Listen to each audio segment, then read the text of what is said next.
Got a good group.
American bombers and fighter jets flew off the coast of North Korea today in a show of force. It was the furthest north of the demilitarized zone between North and South Korea that U.S. warplanes have flown in the 21st century.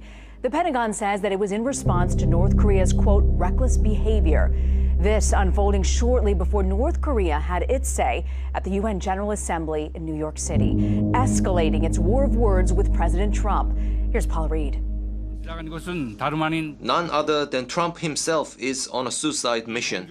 Responding to President Trump's UN speech last week, North Korea's Minister of Foreign Affairs addressed the UN Saturday.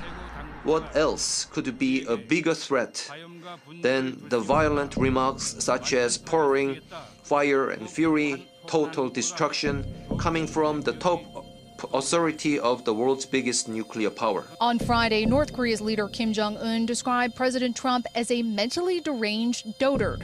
Rocket Man should have been handled a long time ago. At a campaign rally in Alabama later that same day, President Trump continued the escalating war of words. He may be smart, he may be strategic, and he may be totally crazy. But you know what? No matter what he is, we're going to handle it, folks. On Twitter, he denounced Mr. Kim as a madman. This says Kim Jong-un says this, quote, and I'm quoting, "I am now thinking hard about what response he could have expected when he allowed such eccentric words to trip off his tongue. Whatever Trump might have expected, he will face results beyond his expectation." Then President Trump tweeted this. Kim Jong-un of North Korea, who is obviously a madman who doesn't mind starving or killing his people, will be tested like never before. All of this coming after the president, of course, warned this week that the U.S. could, quote, totally destroy North Korea if North Korea forces the U.S. to defend itself. U.S. Ambassador to the United Nations, Nikki Haley, echoed the comments. Listen. We don't want war. That's the last thing anyone wants. We don't want loss of life. That's the last thing anyone wants. But at the same time, we're not going to run scared. If, for any reason, North Korea attacks the United States or our allies, the U.S. will respond. Period. That's what's going to happen. Joining us right now is the Dean of the Fletcher School at Tufts University, author of Sea Power, The History of Geopolitics of the World's Oceans, Admiral James Stavridis. Admiral, it's good to see you. Thanks so much for joining us this morning. Great to be with you, Maria. Your reaction to the escalating North Korean aggression? We need some new thinking here. We've got two leaders, both of them relatively inexperienced in their jobs, who are kind of coming at each other like a pair of bulldogs. And we need to get out of this box that is driving us relentlessly toward escalation. So I'll give you three quick ideas. One is using cyber more effectively, offensively against this regime.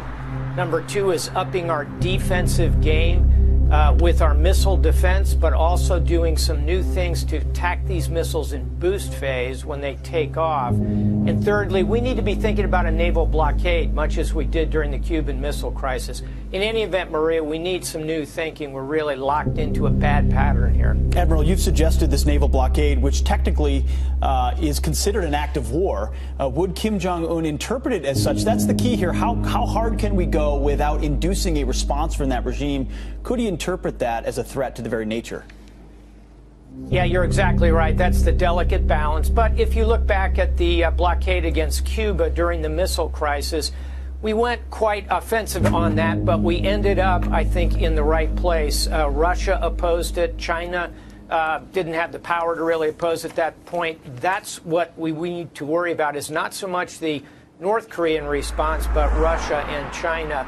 That's why we need to continue the efforts at the United Nations, and I think Nikki Haley's doing a good job there.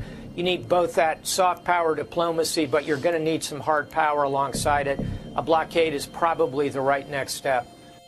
North Korea has threatened to bomb America during a fiery speech at the United Nations.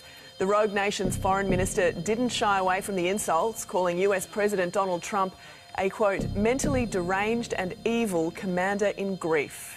He committed an irreversible mistake of making our rockets visit to the entire US mainland inevitable all the more. None other than Trump himself is on a suicide mission. The speech came as US fighter jets flew close to North Korea in a show of force. Admiral, it's Dagan McDowell. In terms of the actual capability of North Korea to detonate a hydrogen bomb in the Pacific, do we really know whether they have a fully miniaturized a nuclear device, whether a missile is capable of re-entering, or would they go as far as, which is something someone mentioned, putting a hydrogen bomb on a ship and literally sending it into the Pacific to be detonated? First, we should recognize that our intelligence is highly imperfect here, and our intelligence community was caught off guard by the size of the probable hydrogen bomb that they just detonated in an underground test. This is a very difficult nation to penetrate in terms of intelligence. I would estimate, and most of the people I would speak with who are looking at intelligence currently would say they do not have the ability to miniaturize and harden. So that air-burst hydrogen bomb seems unlikely.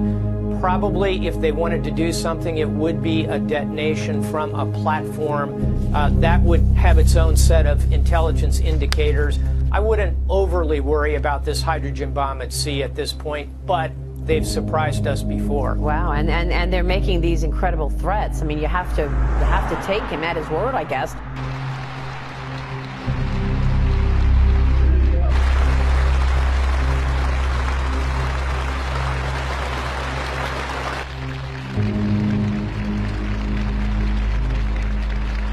태관에 대하여 설명해준 미국 집권자의 발언은 나를 트럼프야말로 초라에 미친 놈이며 21세기 온 세계가 공인하는 것처럼 백두의 전